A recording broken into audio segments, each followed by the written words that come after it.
Hello મિત્રો, ચલો આજે હવે નવા પાઠની આપણે શરૂઆત કરીએ. પાંચમો પાઠ છેલ્લા આપણે પતી ગયો હતો અને હવે આપણે નવા પાઠની શરૂઆત કરીએ. પ્રકરણ 6. પ્રકરણ 6 બરોબર. ચલો, પ્રકરણનું નામ શું આ? તો કાર્ય, ઉર્જા અને પાવર.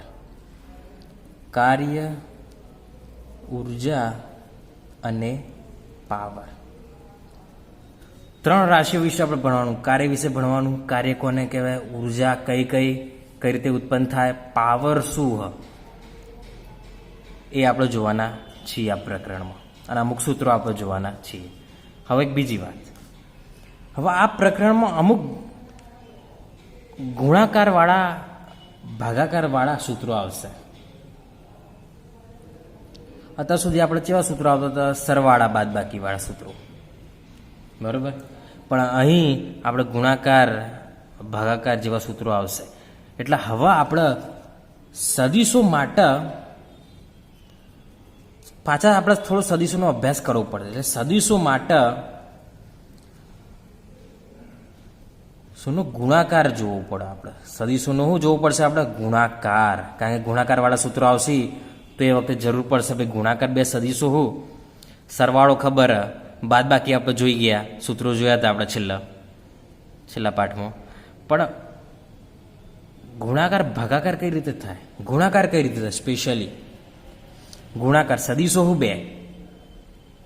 એક સદીશ આવો હ, એ બરાબર એ એક્સ આઈ, એ વાય જે, એ જે કે, બરાબર. એક સદીશ આવો અને બીજો સદીશ આવો, બી બરાબર બી એક્સ આઈ, બી વાય જે અને બી ઝેડ કે, બરાબર. એટલે ઝેડ આવશે, બી ઝેડ કે.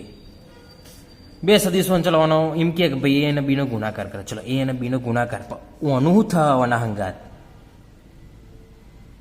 હા, એ એક્સ આઈ, એ વાય જે, એ ઝેડ કે અને બી એક્સ આઈ, બી વાય જે, બી ઝેડ કે શું થશે ગુણાકાર? તો એ આપણને જો આપણે સૂત્રો ના ખબર હોય તો આપણે કરી શકીએ નહીં. અને આ પાઠમાં આવા સૂત્રો આવશે ગુણાકારના. તેથી આપણે શું જોવું પડશે? ગુણાકાર જોવું પડશે. હવે સદીશોનો ગુણાકાર, બે ગુણાકાર વિશે આપણે વાત કરવાની. સદીશોના બે પ્રકારના ગુણાકાર. સદીશોના કેટલા ગુણાકાર? સદીશોના બે પ્રકારના ગુણાકાર. એટલે લખ્યું સદીશોના બે પ્રકારના ગુણાકાર છે. એક ગુણાકાર જેને અદિશ ગુણાકાર કહીશું. સદીશોનો અદિશ ગુણાકાર, અદિશ ગુણાકાર. અને બીજો હ સદીશ ગુણાકાર. અદિશ એટલે અદિશો માટે નહીં, બે સદીશોનો અદિશ ગુણાકાર, બે સદીશોનો સદિશ ગુણાકાર. બંને સદીશો માટે સદીશોનો અદિશ ગુણાકાર પણ અમુક સૂત્રોમાં થશે, સદિશ ગુણાકાર પણ અમુક સૂત્રોમાં થશે. ચલો, ખબર પડી ગઈ આટલી વાત. તો આપણે સૌપ્રથમ જોઈએ બે સદીશોનો. રાશિઓ કેવી હશે? સદીશ જ હશે, પણ એમનો ગુણાકાર અદિશ હશે. બે સદીશોનો અદિશ ગુણાકાર સૌપ્રથમ જોઈએ આપણે. ગુણાકાર કેવું થાય, શું સૂત્ર થાય, શું નિર્માણ પામે, એ આપણે જોઈએ. ચલો,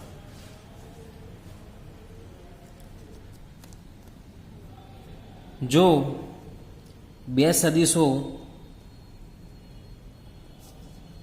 એ અને બી છે, તેમનો ગુણાકાર શું બનશે? તો એ સદીશ ઇન્ટુ બી સદીશ. ચલો, અદિશ ગુણાકારના ડોટ વડે દર્શાવવામાં આવે, એટલે ઓને ડોટ ગુણાકાર પણ કહે છે. ડોટ ગુણાકાર, ડોટ ગુણાકાર. ડોટ એટલે ટપકું, ડોટ એટલે ટપકું, ટપકું ગુણા, ટપકાવાળો ગુણાકાર, ડોટ ગુણાકાર. એટલે એ ડોટ બી, એનો અર્થ એવો થાય કે એ ગુણ્યા બી, અદિશ ગુણાકાર કરી દઈએ. શું થશે? તો એનું મૂલ્ય, બીનું મૂલ્ય અને કોસ થીટા. અને આ રીતે લખીએ કે એ બી કોસ થીટા. એટલે ફરીથી હું તમને કહી દઉં શું થશે. આના સમીકરણ એક નામ આપીએ. શું થશે? જો મારે બે સદીશનો ગુણાકાર કરો, આનો નાનો ગુણાકાર કરવો, ચલો આનો નાનો ગુણાકાર કરો, તો મારે શું કરવું પડશે? આનું મૂલ્ય શોધવું પડશે. શોધી કાઢ્યું. આનું મૂલ્ય શોધવું પડશે. શોધી કાઢ્યું. બે વચ્ચેનો ખૂણો મને ખબર હોય, બસ મેળ દો આટલા તો મને મળી જશે તેમનો ગુણાકાર. એનું મૂલ્ય, બીનું મૂલ્ય, તેમના વચ્ચેનો ખૂણો. એનું મૂલ્ય, બીનું મૂલ્ય, એમના વચ્ચેનો ખૂણો. જ્યાં થીટા શું હોય? જ્યાં થીટા એ અને બી વચ્ચેનો ખૂણો છે. ચલો વાત ખબર પડી ગઈ? ખબર પડી કે નહીં તમને વ્યવસ્થિત વાત? બરોબર. એમના વચ્ચેનો ખૂણો મને ખબર હોય, બે સદીશોના મૂલ્યો મને ખબર હોય, મૂલ્ય મેળ દો. એકનું મૂલ્ય 2 આવ્યું, બીજાનું મૂલ્ય 3 આવ્યું, બે વચ્ચેનો ખૂણો 53 હોય, એનો કોસ લઈ લો. જે આવે એ કરી નાખો તો એ બી કોસ થીટા આપણને ડોટ ગુણાકાર આપી દેશે. ચલો, અથવા ના ખબર પડી તો ચલો ઉદાહરણ દ્વારા સમજીએ. એક ઉદાહરણ લઈ લઈએ. ઉદાહરણ લઈએ કે ભાઈ એ બરાબર 2i વત્તા 3j આલેલો અને બી બરાબર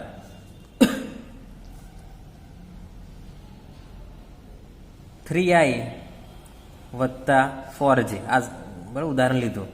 અને તેમના વચ્ચેનો ખૂણો થીટા બરાબર 30° છે. ચલો 60°, 30ની જગ્યાએ 60° છે. તો તેમનો અદિશ ગુણાકાર કેટલો? ચલો શોધીએ. તો એ ડોટ બી શું થશે? એ બી કોસ થીટા. ચલો, એ એટલે સદીશ એનું મૂલ્ય, બી એટલે સદીશ બીનું મૂલ્ય. ચલો આનું મૂલ્ય આપણે શોધવા માટે, માન શોધવા માટે યાદ હોય તો તમને પહેલા ઘટકનો વર્ગ વત્તા બીજા ઘટકનો વર્ગ, એ રીતે આવ્યું. બી પહેલા ઘટકનો વર્ગ વત્તા બીજા ઘટકનો વર્ગ અને કોસ 60. ચલો ખબર પડી ગઈ? બસ આનું સાદુરૂપ જ આપવાનું. ભાઈ 2 દુ 4, 3 3 9, 9 4 કેટલા થાય? 13. 3 3 9, ચાલો 16, 16 ને 9 25, 25 નું વર્ગમૂળ 5, તો ગુણ્યા 5 અને ગુણ્યા cos 60. cos 60 એટલે કેટલા થાય? cos 60 એટલે કેટલા થાય? તો cos 60 1/2, 1/2 થશે. બસ આનું ગુણાકાર કરી નાખો. વર્ગમૂળમાં 13 કેટલું થાય? વર્ગમૂળ 13 થાય. હા, આપણે ચલો કેલ્ક્યુલેટરનો ઉપયોગ કરીએ. 13નું વર્ગમૂળ કેટલું થાય? તો 13નું વર્ગમૂળ થાય આપણે 3.60 એના ગુણ્યા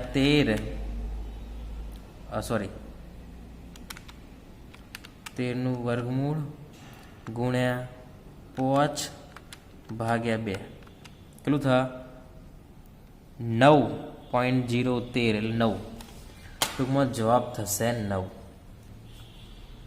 તો આપણે ડોટ ગુણાકાર મળી ગયો. ડોટ ગુણાકાર મતલબ અદિશ ગુણાકાર મળી ગયો 9. ખબર પડી કે નહીં? ફરીથી એ બી કોષ્ટકમાં એ હોય સદિશ એનું મૂલ્ય. ચલો મૂલ્ય, બીનું મૂલ્ય થીટા એટલે બે વચ્ચેનો ખૂણો 60. 2નો વર્ગ 4, 3નો વર્ગ 9, 9 4 13 થઈ ગયા. 3નો વર્ગ 9, 4નો વર્ગ 16, 16 ને 9 25, 25નું વર્ગમૂળ 5 કાઢ્યું. આનું વર્ગમૂળ નહોતું નીકળ્યું એટલે એમ રાખ્યું. પછી cos 60 એટલે 1/2. બસ આનું ગુણાકાર કરો. વર્ગમૂળ 13 એના વર્ગમૂળ કાઢો તો 3 પોઈન્ટ સમથિંગ થાય, પણ 3.6 થાય. એના ગુણ્યા 5/2 કરો તો 9 જવાબ આવે. બરાબર. તો આ રીતે આપણે ડોટ ગુણાકાર કરી શકીએ. ચલો ખબર પડી ગઈ હશે તમને. ટૂંકમાં આ સૂત્ર આપણે યાદ રાખીશું.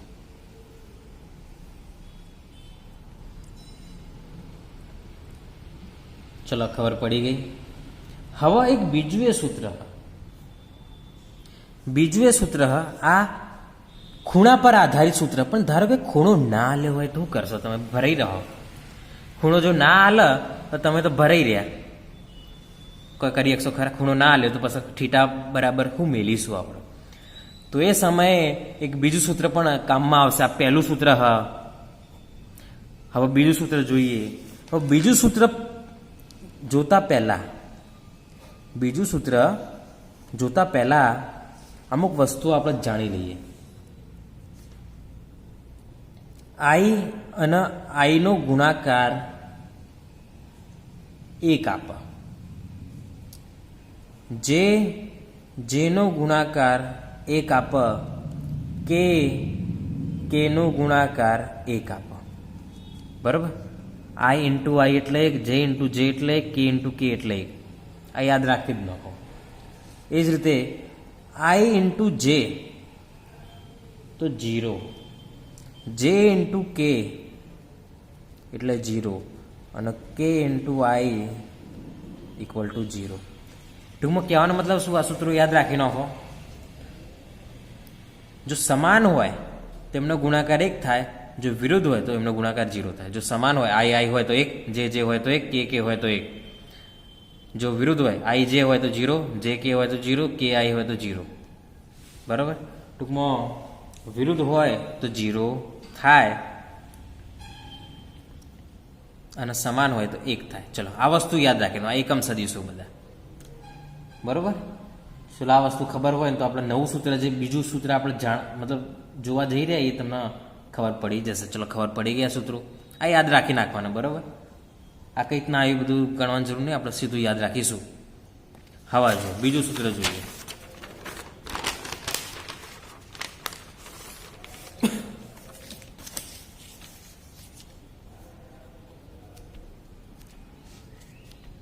અદિશ ગુણાકાર માટે બીજું સૂત્ર. એ પહેલું સૂત્ર આપણે જોઈ લીધું. હવે જો બીજું સૂત્ર. ધારો કે એ બરાબર AXI AYJ અને AZK હોય અને બી બરાબર BXI BYJ અને BZK હોય તો તેમનો ગુણાકાર શું થશે? એ અને બી નો ગુણાકાર, ડોટ ગુણાકાર. એ બરાબર હું હાલ મેળ દઉં AYJ AZK. એ રીતે હું બીનું મેળ દઉં BXI BYJ BZK. ચલો ખબર પડી કે નહીં? આ ખબર પડી આ વાત? બરાબર? એ બરાબર મેલા બી બરાબર મેલા, બે વચ્ચે ડોટ ગુણાકાર. હવે આપણે ધારો કે આ સંખ્યા હોત તો શું કરે? આપણે ભાઈ ઓનો અનાહંગાત ગુણાકાર. ટૂંકમાં પહેલા પદનો ત્યાં હંગાત ગુણા, બીજા પદનો ત્યાં હંગાત, ત્રીજા પદનો ત્યાં હંગાત ગુણા. આવું જ કરત ને તો કરી નાખીએ. ચલો પહેલાં ઓનો અનાહંગાત ગુણા. તો AX BX ઓનો આઈ પેલાનો આઈ. બરાબર? થઈ ગયું. વત્તા ઓનો અનાહંગાત AX BY આઈ ઓનો જે. ચલો ખબર પડી કે નહીં? એ રીતે AX નો ત્રીજા અંગાત ગુણાકાર AX BZ I અને K વત્તા એ રીતે BX માટે AY માટે AY BX JI AY BY JJ AY BZ JK. ખબર પડે કે નહીં પડતી?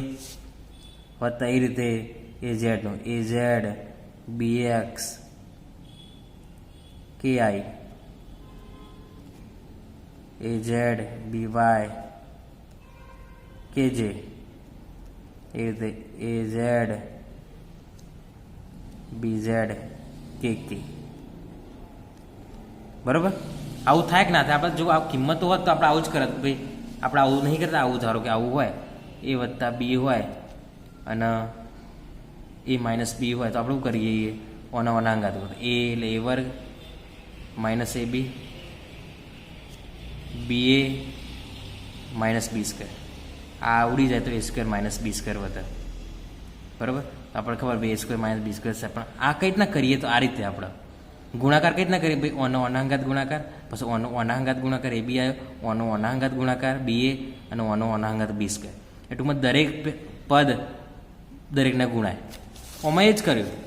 આ પદ દરેકને ગુણોણી આ બન્યું, આ પદ દરેકને ગુણોણી આ બન્યું, આ પદ દરેકને ગુણોણી આ બન્યું. ખબર પડી ગઈ? હવે જુઓ, આ તો ચલો આંકડાઓની રીતે જુઓ, પણ જુઓ એવું થાય આઈ ઇન્ટુ આઈ એટલે 1, આઈ ઇન્ટુ જે એટલે 0, જે ઇન્ટુ કે એટલે 0. હમણાં હાલ જ આપણે સૂત્ર જોયું. જો સમાન હોય તો 1 થાય, વિરુદ્ધ હોય તો 0 થાય. તો સમાન હોય તો 1 થાય, સમાન હોય તો 1 થાય, સમાન હોય તો 1 થાય. બાકી બધું થાય 0. આઈ જે 0, આઈ કે 0, જે આઈ 0, જે કે 0, કે આઈ 0, કે જે 0. વિરુદ્ધ તો વધશે હું? તો વધશે ફક્ત ax bx. આઈ એટલે 1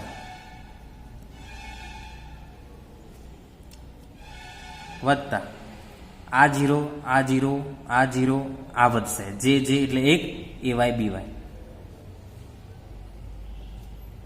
વત્તા આ 0, આ 0, આ 0 વિરુદ્ધ આ 0, પછી આ વધશે કારણ કે એટલે 1 થાય, 0 નહીં થાય. તો az bz.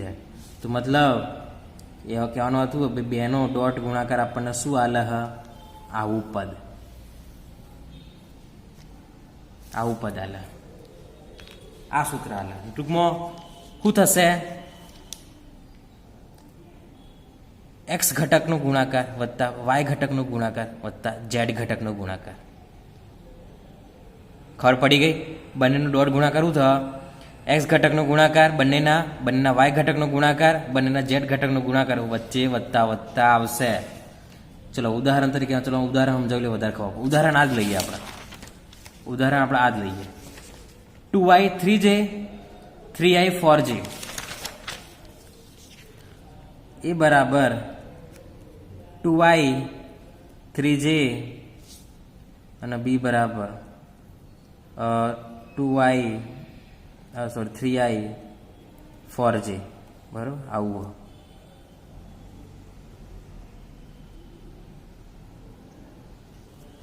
ચલો આપણે ઝેડ વાળું પદ લઈએ. ચલો બીજું લઈએ, ઝેડ વાળું પદ લઈએ કે બરાબર. થોડું કારણ કે આમાં 3 એવું જોયું ને કે 3 હોય, 2 હોય તો આ 2 જ થાય, 3 હોય તો 3 થાય. આ 2k કેરેટ. ચલો આવું એ ડોટ બી શું થશે? સૂત્રમાં જુઓ, ax અને bx નો ગુણાકાર. ax ક્યાં? તો 2. bx કેટલા? 3. તો 2 ગુણ્યા 3 વત્તા આઈ એટલે 0 થઈ ગયું. બરાબર? ay by 3 ને 4 વત્તા ઓનો 1 ગુણ્યા 2 શું થશે? 3 દુ 6 વત્તા 4 તરી 12 વત્તા 2 કા 2, 12 ને 2 14, 12 ને 2 14, 14 ને 6 20. તો ડોટ ગુણાકાર શું થયો? 20 જવાબ આવ્યો. ડોટ ગુણાકાર શું આવ્યો? 20 જવાબ આવ્યો. બરોબર? તો આ રીતે સમજ પડી ગઈ રીત શું કર્યું મેં? સૂત્ર પ્રમાણે બંનેના એક્સ ઘટકનો ગુણાકાર વત્તા વાય ઘટકનો ગુણાકાર વત્તા ઝેડ ઘટકનો ગુણાકાર, જો ઝેડ હોય તો. ફક્ત જો ઝેડ ઘટક ના હોય તો ફક્ત આ 2 આવશે. ખબર પડી ગઈ આ વાત? તો આ બીજી રીત થઈ. આ જે સૂત્ર થયું એ બીજા નંબરનું સૂત્ર થયું. જો ખૂણો ના હોય તો, બંને કોઈ ખૂણો બનાવતા ના હોય, તેમની વચ્ચે કોઈ ખૂણો ના આવે, એક સદિશ આ બાજુ અને એક સદિશ આ બાજુ હોય, કોઈ ખૂણો જ ના આવે બે વચ્ચેનો, એ વખતે ગુણાકાર આવો થાય.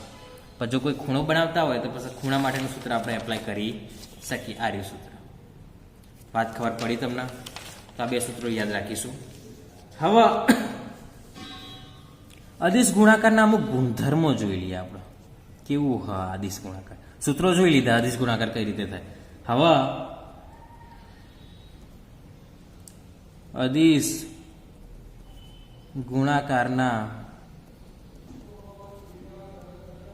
ગુણધર્મો જોઈ લઈએ આપણે.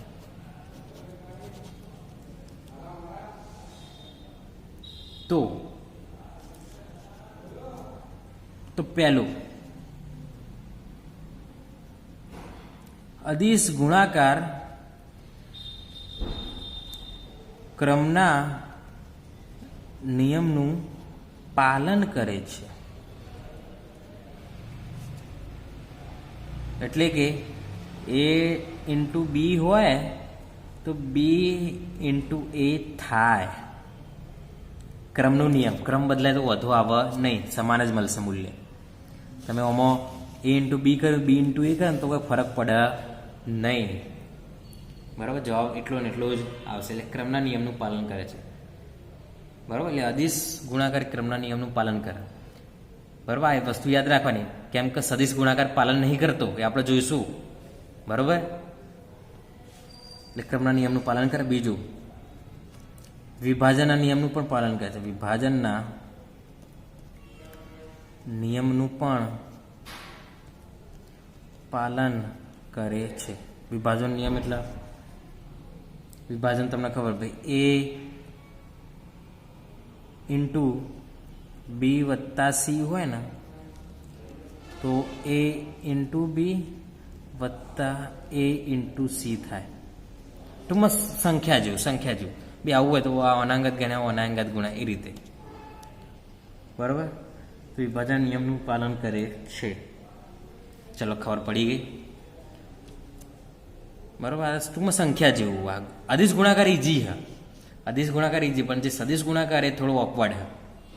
કારણ કે આ અદિશ ગુણાકાર કેવું, એક સંખ્યા જેવું. સંખ્યા જે પણ પ્રકારના ગુણધર્મ ધરાવતી હોય કોઈ સંખ્યા, બરાબર, જે રીતે એનો સરવાળો થતો, જે રીતે એના જે નિયમો હોય એના બેઠા થોડા મળતા હોય મોટા ભાગે.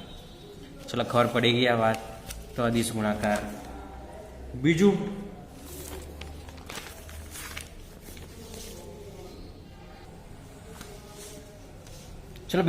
એક તમને પ્રશ્ન કહું, જે પૂછાઈ ગયેલો પ્રશ્ન.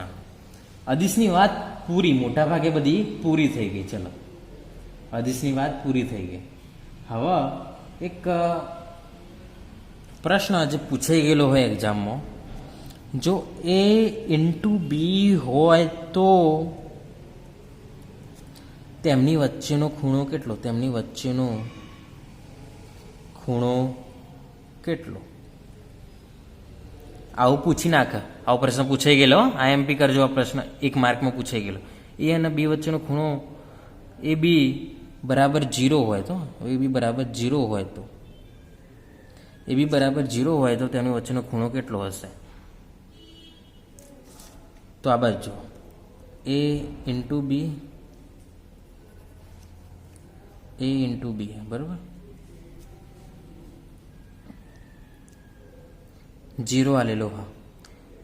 તો એનો અર્થ એવો થાય હા, એનું મૂલ્ય તો 0 નહીં હોય, બીનું મૂલ્ય તો 0 નહીં હોય, તો શું 0 હશે? કોસ થીટા બરાબર 0 હશે. આના પરથી કહીએ કે કોસ થીટા. ખબર પડી કે નહીં? ખબર પડે કે નહીં પડતી? ફરીથી હું તમને કહું કે આપણા એ ઇન્ટુ બી એટલે એ બી કોસ થીટા, એ ઇન્ટુ બી એટલે એ બી કોસ થીટા, મતલબ એ બી કોસ થીટા 0 થાય. આ રીતના લખીએ. ચલો, વ્યવસ્થિત સમજાવું તમને. એ ઇન્ટુ બી એટલે 0, એ ઇન્ટુ બી એટલે એ બી કોસ થીટા. લખાય કે ના લખાય? એ ઇન્ટુ બી એટલે એ બી કોસ થીટા. હવે એ 0 ના હોય કે બી ના 0 હોય કે તો કોસ થીટા 0 કહેવાય. કારણ કે મૂલ્ય 0 ના હોય. મૂલ્ય આપણે શોધીશું તો મોટાભાગે 0 ના જ મળે આપણને. તો કોસ થીટા 0 થાય.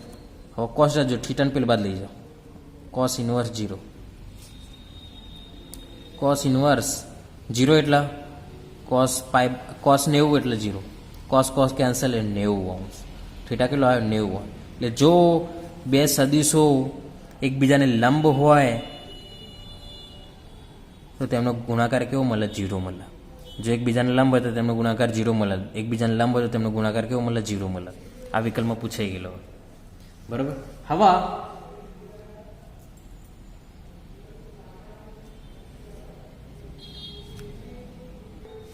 એક શબ્દ સમજાવવાનો મારા, જે દાખલાઓમાં ઘણી વખતે ઉપયોગ કરી નાખતા હોય, બરાબર, દાખલામાં ઉપયોગ કરી નાખતા હોય.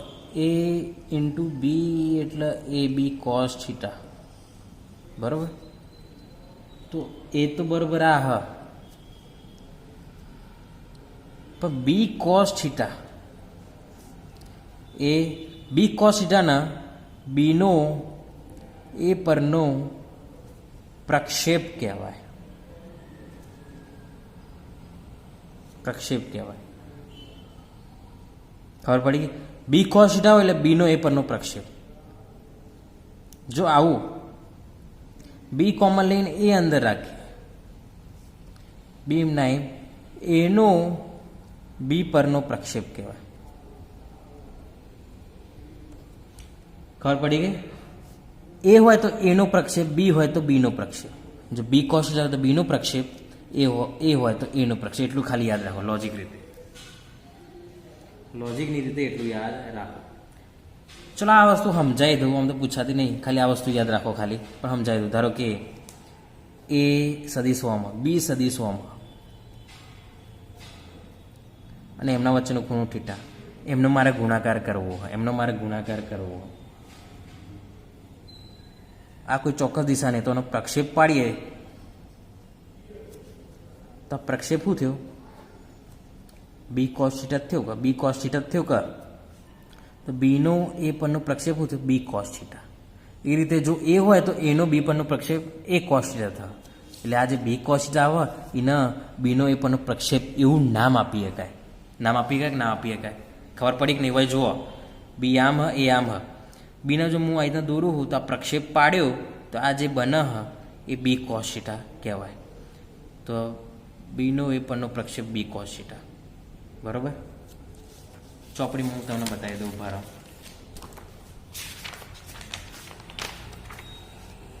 ચલો જો ચોપડીમાં આકૃતિ આલેલી છે ભાઈ, એ અને બી વચ્ચે બંને વચ્ચેનો ખૂણો જો બીનો પાડે તો શું થાય? બી કોસ થીટા કહેવાય, બી કોસ થીટા. એ રીતે એનો પાડે તો એ કોસ થીટા કહેવાય. એટલે મતલબ એ કોસ થીટાના એનો પ્રક્ષેપ એવું નામ આપી શકાય, એ રીતે બી કોસ થીટાના બીનો પ્રક્ષેપ એવું નામ આપી શકાય, નામ આપી શકાય, કહેવાય, બરાબર. નેચે લખેલું છે ભાઈ કોસ થીટા એટલે એનો બી પરનો પ્રક્ષેપ, બી કોસ થીટા બીનો એ પરનો પ્રક્ષેપ, બરાબર. એટલે આવા પ્રક્ષેપો આવું નામ આપીએ, આવું નામ આપી શકાય. એટલે આ બે જે નામો લખી કાઢ્યા અમે, બરાબર. એટલે એમ કે ને કોઈ દાખલામાં કે ભાઈ બીનો એ પરનો પ્રક્ષેપ શોધો, મતલબ મારે બી કોસ થીટા શોધવાનું.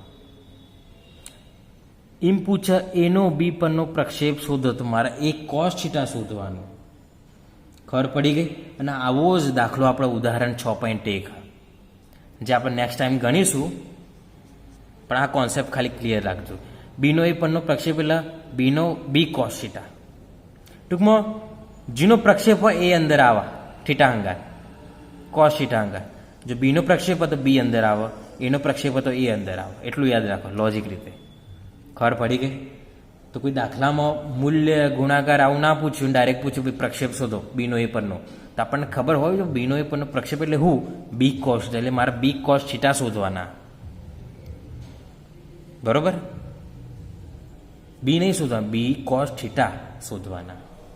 જે આપણે છેલ્લા ઉદાહરણ 6.1 જોઈશું છેલ્લા, તો વધારે ખ્યાલ આવશે તમને કઈ ત્યાં શું થશે, બરોબર. તો આપણે અદિશ ગુણાકાર જોઈ લીધો મોટા ભાગે, ફરીથી જોઈ લઈએ. અદિશ ગુણાકાર એટલે શું? તો ડોટ ગુણાકાર પણ કહેવાય. બે પ્રકારના ગુણાકારો, સદિશ અને અદિશ. બે સદિશોનો અદિશ ગુણાકાર. અદિશ એટલે અદિશોનો ગુણાકાર નહીં, સદિશોનો પણ અદિશ ગુણાકાર થાય. અદિશ ગુણાકારના બે સૂત્રો એ બી કોસ થીટા, જો ખૂણો આલેલો હોય એ સમયે, બરોબર. થીટા શું? એ અને બી વચ્ચેનો ખૂણો જે આપણે ઉદાહરણ દ્વારા જોયું, કઈ રીતના શોધાય. પછી આ વસ્તુ તમારે યાદ રાખવાની, આ ઇન્ટુ આ એટલે 1, જે ઇન્ટુ જે એટલે 1. સમાન હોય તો 1 થાય, વિરુદ્ધ હોય તો 0 થાય. સમાન હોય તો 1 થાય, વિરુદ્ધ એટલે 0 થાય. પછી જો ખૂણો ના હોય તો એ સમયે આ સૂત્રનો આપણે ઉપયોગ કરીશું. બંનેના એક્સ ઘટકનો ગુણાકાર, બંનેના વાય ઘટકનો ગુણાકાર, બંનેના ઝેડ ઘટકનો ગુણાકાર વચ્ચે વધતા, બરાબર. પછી ક્રમના નિયમનું પાલન કરે, વિભાજનના નિયમનું પાલન કરે, સંખ્યા જેવું હોય. પછી એક પ્રશ્ન જોઈ લીધું કે ભાઈ બે વચ્ચેનો ગુણાકાર જો શૂન્ય આવતો તો ખૂણો કેટલો હશે? તો 0 હશે, કારણ કે મૂલ્ય તો શૂન્ય ના આવે તો ખૂણો 0 હશે. કોસ શૂન્ય હશે તો થીટા કેટલો હશે 90. જો હું 90 મેલે ને તો આ 0 આવી જશે. જુઓ 90 મેલો આટલો 90 મેલા તો કોસ 90 એટલે 0, તો આખું પદ શું થઈ ગયું? 0 થઈ ગયું. બરાબર. પછી આપણે આ જોયું ભાઈ બી કોસ થીટા બીનો એ પરનો પ્રક્ષેપ પણ કહેવામાં આવે, એ કોસ થીટા એનો બી પરનો પ્રક્ષેપ પણ કહેવામાં આવે. બરાબર. કોઈ દાખલામાં એમ ના કીધું બી કોસ થીટા શોધો, કોઈ દાખલામાં એમ કહે કે બીનો એ પરનો પ્રક્ષેપ શોધો, ખબર હોવી જોઈએ શું. તો આ આદિશ ગુણાકારની વાત થઈ ગઈ. હવે છેલ્લા આપણે પછી આપણે હવે સદિશ ગુણાકારની વાત કરીશું. તો આ લેક્ચર આપણે આટલા સુધી રાખીએ.